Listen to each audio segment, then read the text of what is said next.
بلندتر صلوات. اللهم صل على محمد وآل محمد. سورہ فاتحہ بنظر شہدائے کربلا و شیران شام.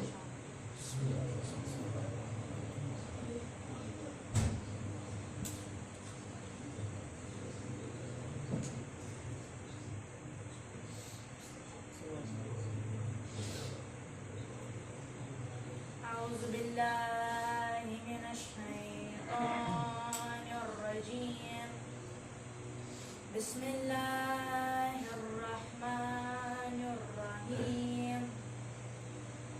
الحمد لله المالك الحق المبين خالق السماوات والأرضين، والصلاة والسلام على صاحب الدعوة النبوية والإسمة الفاطمية والصولات الهيدرية والهلم الحسنية والشجاعة الحسينية والعبادة السجادية والمعصر الباقرية والآثار الجعفرية والعلوم الكاظمية والحجج الرضوية والجود التقوية والنقاوة النقوية والهيبة العسكرية والغيبة الإلهية القائم بأمر الله صلوات. اللهم صل على محمد وآل محمد.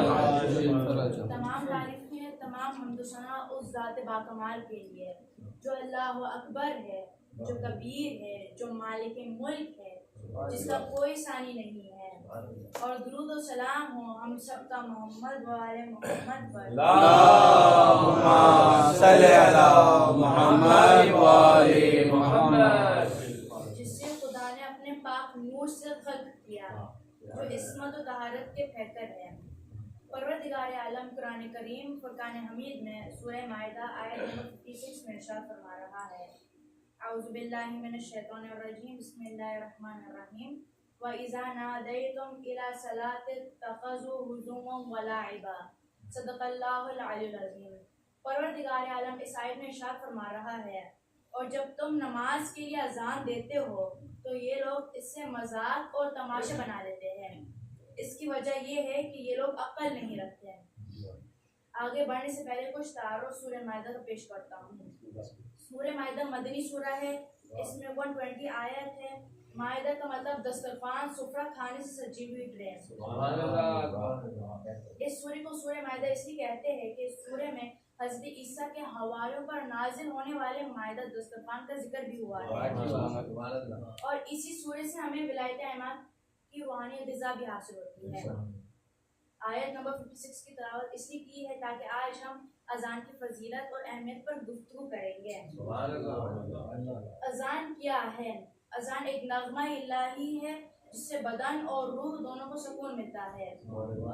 اگر روح مومن کی ہے تو اسے اذان سے سکون ملے گا، اور اگر کافر کی ہے تو وہ موسیقی کو روح کی غذا سمجھے گا. اذان کے سننے سے، اذان کے کلمات کو دہرانے سے انسان کو قرب الہی حاصل ہوتا ہے. اذان انسان کو خدا کی جانب دعوت دیتی ہے.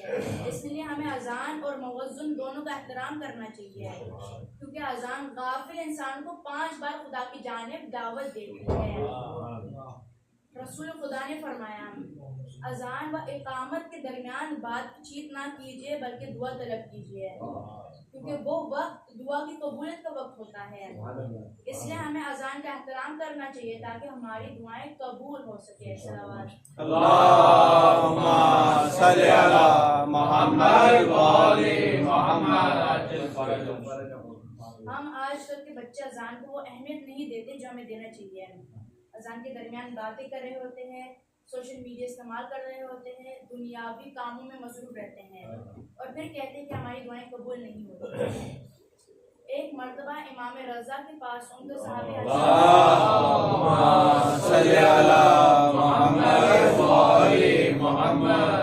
نعرہ حیدری، محمد و آل محمد بلندتر صلوات.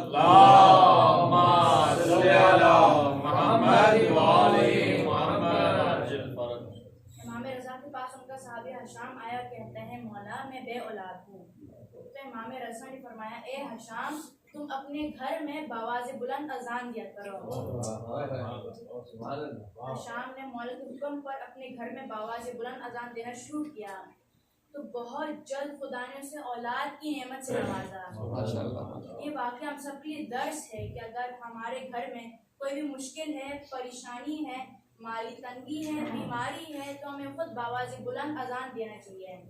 کر کے دیکھیں کیسے اس عمل کی برکت سے ہمارا گھر خیر و برکت کا مرکز بن جائے گا۔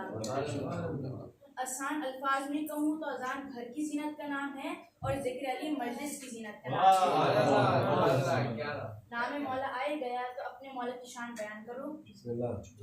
ایک مرتبہ ایک منافق آیا مولا علی کے پاس اور کہتا ہے یا علی بتائیں آج میں کیا کھاؤں گا؟ تو مولا نے فرمایا آج تو دودھ چاول کھائے گا۔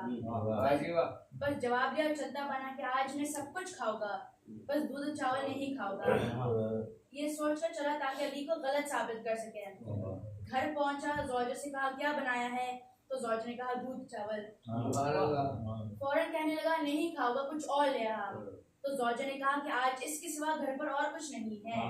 تو اس نے کہا کہ محلے کے کسی گھر سے کچھ مانگ کر لے آ۔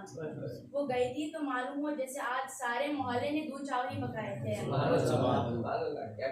واپس آئے کہنے لگی کہ آج سارے محلے نے دودھ چاول ہی بنائے ہیں۔ غصے میں اٹھا اور شہر سے باہر نکلا۔ کیا دیکھتا ہے کہ پہلوانوں کا قافلہ آ رہا ہے۔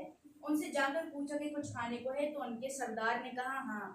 قافلہ رکا، سردار نے غلاموں سے دسترخوان لگایا، عزت کے ساتھ دودھ چاول پیش کیا۔ جیسے ہی دیکھا دودھ چاول فوراً کھڑا ہوا کہ نہیں کھاؤ گا۔ بس سردار نے حکم دیا کہ اس کو مارو کیونکہ اس نے کھانے کی توہین کی ہے۔ بس غلاموں نے اس منافق کو مار مار کر دودھ چاول کھلائے۔ یہاں میں عرض کروں جب بھی کوئی علی کے مد مقابل آیا تو خدا نے بھی عجیب اہتمام کیا۔ نعرہ حیدری، محمد و آل محمد بلند تر صلوات۔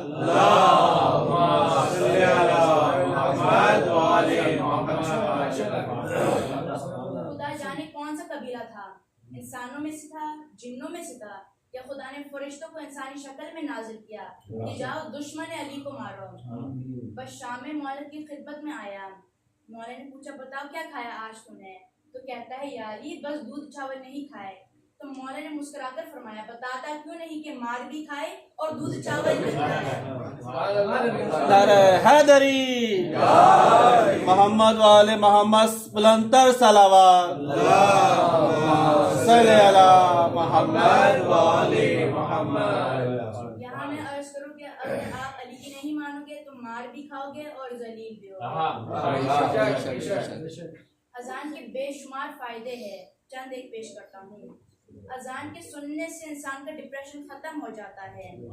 اگر کسی کا اخلاق خراب ہو رہا ہو تو ان کے کان میں اذان دیا کرو، اس سے اس کا اخلاق بہتر ہونا شروع ہوگا۔ بچے کے پیدائش کے وقت ان کے کانوں میں اذان دیا کرو تاکہ وہ بڑا ہو کر اچھا مسلمان بن سکے۔ حضرت بلال دین اسلام کا سب سے پہلا موزن ہے اور روایت میں ہے کہ جب حضرت بلال جنت میں داخل ہوں گے تو اذان دیتے ہوئے داخل ہوں گے۔ شب معراج بیت المعمور پہ رسول خدا نے خود اذان دی تھی اور تمام انبیاء نے رسول خدا کی امامت میں نماز ادا کی۔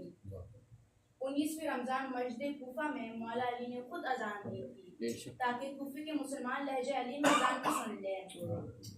روزہ عاشور جو روزہ قربانی بھی کہلاتا ہے، اس دن کا آغاز امام حسین نے اذان علی اکبر سے کیا تھا۔ لہجہ رسول میں اللہ اکبر کی ایسی صدا گونجی کہ آج پوری دنیا سے اذان کی صدا آ رہی ہے۔ اذان حق کو باطل کے فرق کا نام ہے، اذان حق کی فتح کا نام ہے، اذان حسین ابن علی کی جیت کا نام ہے۔ یہی وجہ ہے کہ امام سید سجاد بھی اذان کو اپنی فتح کی ضمانت قرار دیتے تھے۔ اذان آج بھی حسین ابن علی کی فتح کا اعلان کر رہی ہے اور قیامت تک کرتی رہے گی۔ تمام تر طاقت قوت ظلم کے باوجود بھی یزید ہار گیا، حسین جیت گیا۔ یزید تھا، حسین تھا، حسین ہے، حسین ہی رہے گا۔ صلوات اللہم صلی علی محمد و آل محمد۔ کشتی دین منجھار سے کشتی دین منجھار سے نکالی حسین نے، کیا کام کر دیا ہے مثالی حسین نے۔ دوش نبی پہ زلف نبوت کو تھام کر، دوش نبی پہ زلف نبوت کو تھام کر، امت کی بھاگ دوڑ سنبھالی حسین۔ آیا یزید لشکر جور و جفا کے ساتھ، آیا یزید لشکر جور و جفا کے ساتھ، صبر و رضا کی فوج بلا لی حسین۔ حر جری نے وہ کام کر دیا اسلام کا، حر جری نے وہ کام کر دیا اسلام کا، باغ جنت میں رکھ دیا مالی حسین نے۔ بس ایک سوال بیعت فاسق کو رد کیا، بس ایک سوال بیعت فاسق کو رد کیا، ورنہ کسی کی بات نہ ٹالی حسین۔ اللہم صلی علی محمد وآل محمد۔ آج ہم فرش عباس پر ذکر عباس کر کے غلامان عباس بننے کا شرف حاصل کریں گے، اور میں دعا کرتا ہوں کہ معیشت کی تیز دھوپ میں بھی ہم سب کو مولا عباس کے علم کا سایہ نصیب ہو سکے۔ کبھی سوچا ہے کہ حضرت عباس کو اتنا بلند مقام کیوں ملا ہے؟ اس کا جواب ہے معرفت امام کی وجہ سے۔ حضرت عباس نے امام حسین پر خود کو اپنے خواہشات پر ایسے قربان کر دیا کہ وفا کی ایک نئی مثال قائم کر دی۔ کوئی کربلا جا کے دیکھے تو اسے نظر آئے گا کہ جو شان مولا حسین کے حرم کی ہے وہی عباس کے حرم کی ہے۔ اگر نام نہ لکھا ہوا ہو تو بتا نہیں سکتا کوئی کہ کون سا آقا کا روزہ ہے کون سا عباس کا۔ عباس کو باب الحوائج بنا دیا، کیا شان ہے میرے مولا حسین کی۔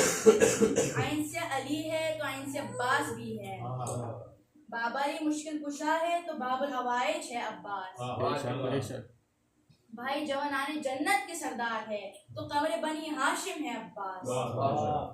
جس خاندان میں سب کے سب قمر ہو، کوئی قمر بتا ہو کوئی قمر حرم ہو، وہاں قمر بنی ہاشم کہلانا عباس علمدار کی شان ہے۔ میرے آقا میرے مولا عباس کی معرفت کو کوئی کیسے حاصل کر سکتا ہے؟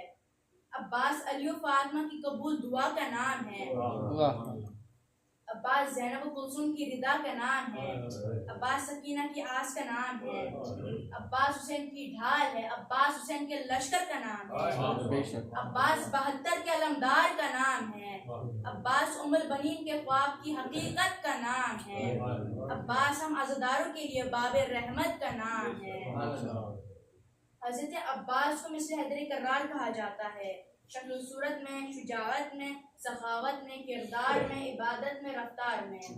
حضرت عباس مثل حیدر کرار تھے۔ اس کی وجہ جانتے ہو کیا تھی؟ اگر ماں ام البنین جیسی ہو تو حضرت عباس جیسی شخصیت سامنے آتی ہے۔ اس کائنات میں نہ علی کا ثانی ہے اور نہ عباس کا کوئی ثانی ہے۔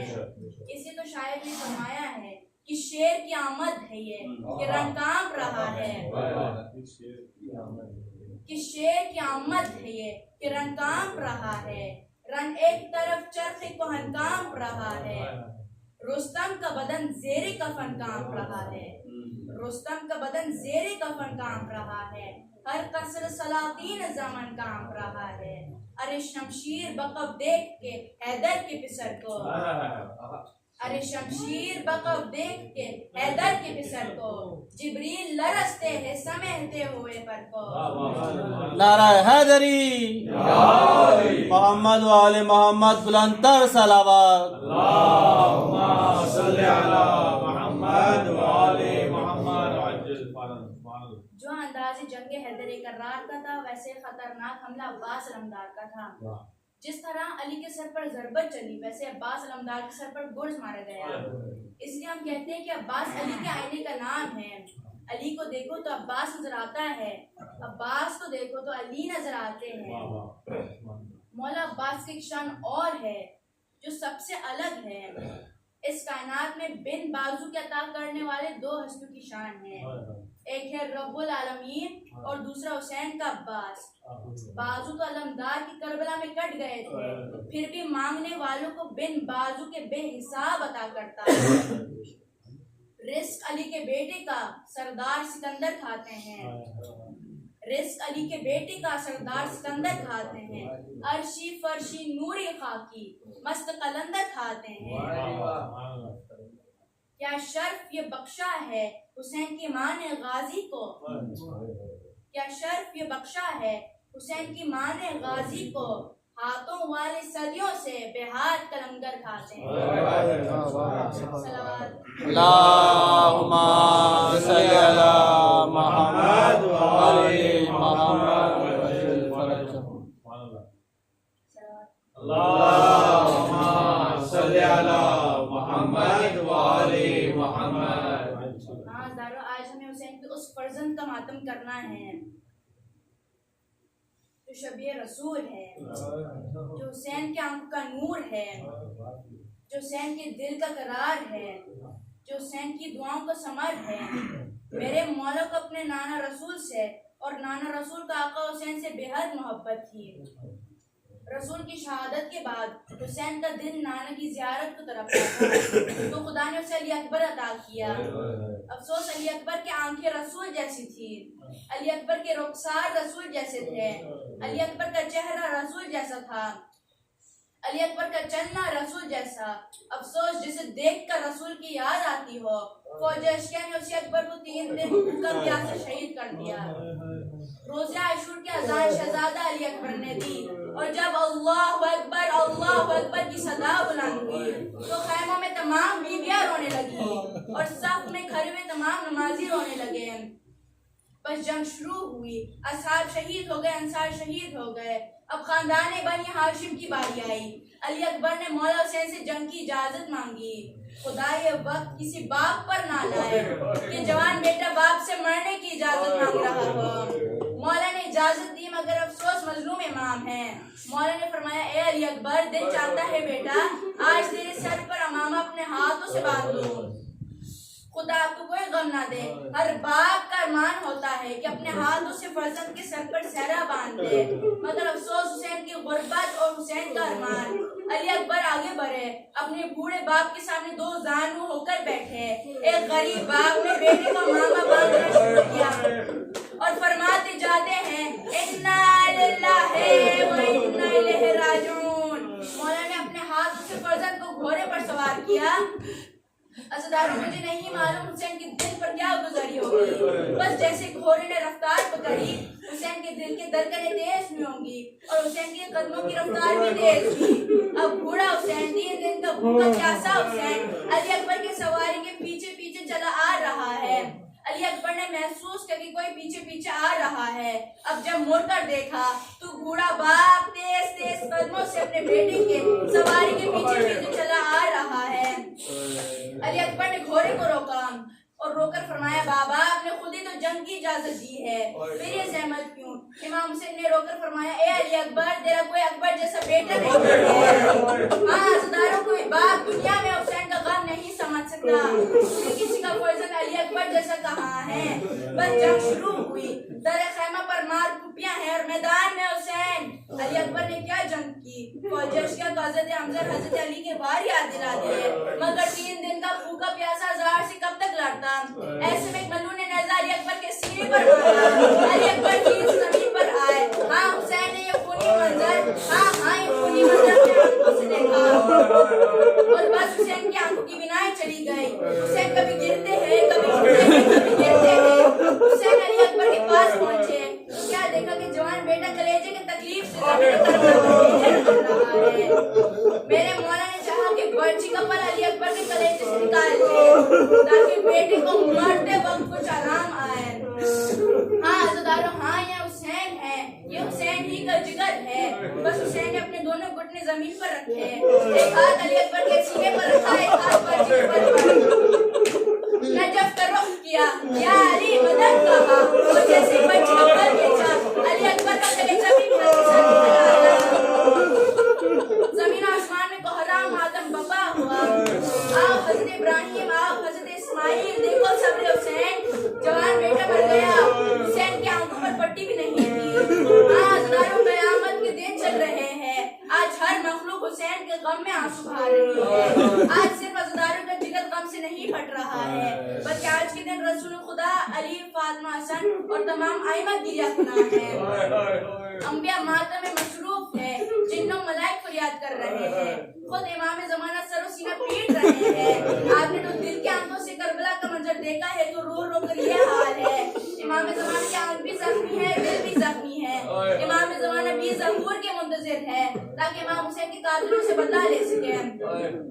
ہاں ازدارو، آج ہمیں حسین کا ایسے رونا ہے جیسے ایک بوڑھی ماں جوان بیٹی کا بوڑھی ماں کیسے روتی ہے؟ خدا یہ وقت کسی ماں پر نہ لائے کہ جوان بیٹی کی موت کی خبر سن کر ماں کے بدن سے جان نکل جاتی ہے، فقط زندہ لاش رہ جاتی ہے کہ بیٹے کے جنازے تک جانے کی طاقت نہیں رہتی۔ دو لوگ سہارا دے کر بیٹے کی لاش نکلاتے ہیں، پھر ماں خود کو بیٹی کی لاش پر گرا دیتی ہے، پھر بلند آواز میں فریاد کرتی ہے۔ صرف ماں کی سسکیاں ہچکی رہ جاتی ہے جسے قریب بیٹے میں محسوس کر سکتے ہیں۔ ہاں دارو حسین کی ماں اسی عالم میں آئی ہوگی، ایک ہاتھ زخمی پہلو پر ہوگا، ہائے میرا غریب حسین، ہائے میرا مظلوم حسین، ہائے میرا پیاسا حسین کی صدا ہوگی۔ جب حضرت جبرائیل نے امام حسین کی مصائب حضرت آدم کو سنائے تھے تو جانتے حضرت آدم نے ایسے گریہ کیا جیسے ایک بوڑھی ماں جوان بیٹے کی لاش پر کرتی ہے، اور حضرت آدم نے ایک زوردار چیخ ماری اور بے ہوش ہو گئے۔ حسین کے رونے سے قلب پیغمبر پھٹ جاتا ہے، علی مرتضیٰ دکھی ہوتے ہیں۔ افسوس اسی حسین کو ظالموں نے کربلا میں رلا رلا کر بھوکا پیاسے شہید کر دیا۔ روز عاشور جب سب شہید ہو چکے تو حسین چلے۔ فاطمہ تو زہرا کلال تنہا ہے اور 9 لاکھ کا مجمع ہے، اب تلواریں ہیں، تیر ہیں، نیزے ہیں، بس علی کے لال نے جنگ شروع کی۔ جو دشمن خدا سامنے آتا رہا مولا سے واسی جہنم کرتے رہے۔ فوجیں بھاگ رہی ہے، علمان الفیس کی صدا دشت کربلا میں گونج رہی ہے۔ پھر میرے مولا نے فرمایا رباط کہاں ہو، تم نے میرے اکبر کو مار ڈالا، تم نے میرے قاسم کے ٹکڑے ٹکڑے کیے، تم نے میرے شیر عباس کے بازو قلم کر دیے، تم نے میری بہن زینب کی گود اجاڑ دی، تم نے میرے شیر خور اصغر کو نہل کر دیا۔ آؤ 3 دن کے بھوکے پیاسی کی جنگ دیکھو۔ عزاداروں دوسری جانب مقتل حسین سج گیا تھا، انبیاء آ چکے تھے، ملائکہ آ چکے تھے، جنات آ چکے تھے، خود مادر حسین بابا علی امام حسن کے ساتھ آ چکے تھے۔ یزیدی فوج نے چاروں جانب سے زہرا قلعہ کو گھیر لیا، اب تیر چلے، برچے چلی، نیزے چلے، پتھروں کی برسات ہوئی۔ امام حسین کے جسم مبارک پر ہزاروں تیر لگے، پورا بدن تیروں سے چھنی ہو گیا، خون رسول کربلا میں بہنا شروع ہوا۔ میرے مولا سے زین پر سنبھلا نہ گیا، حسین زین سے زمین پر آئے۔ میرے دل کہتا ہے کہ برکت رسول خدا نے سہارا دیا ہوگا، ماں فاطمہ تو زہرا نے اپنی زخمی لال کو آغوش میں لیا ہوگا۔ بس ایسے عالم میں بھی حسین خدا کا شکر ادا کرنا چاہتے ہیں۔ میرے مولا نے سر سجدے میں رکھا، خدا کی تسبیح شروع کی، شمر آیا کن خنجر ہاتھ میں ہے، میرے مولا کے سینے پر سوار ہوا۔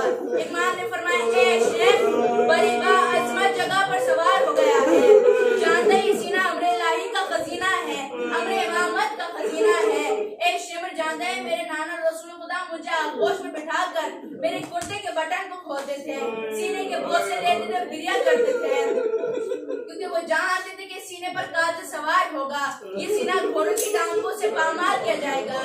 بس مولا حسین کی خوش گلے پر ظالم کا خود خنجر چلا، خنجر کا ہر وار پہلے بیوی فاطمہ تو زہرا کے ہاتھوں پر چلا ہوگا، پھر میرے مولا حسین کی خوش گلے پر۔ افسوس مظلوم ماں کی آغوش میں مظلوم بیٹی کا سر تن سے جدا کر دیا گیا۔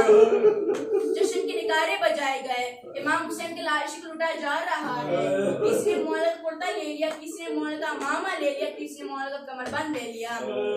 ایک ملعون نے دیکھا کہ لوٹنے کے لیے اب کچھ باقی نہیں ہے، بس مولا کے ہاتھ میں ایک انگوٹھی ہے جسے وہ اتارنا چاہتا ہے، مگر وہ نہ اتری تو ظالم نے خنجر اٹھایا، مولا کی انگوٹھی کو اتارا، زمین و آسمان میں کوہرام ماتم بپا ہوا۔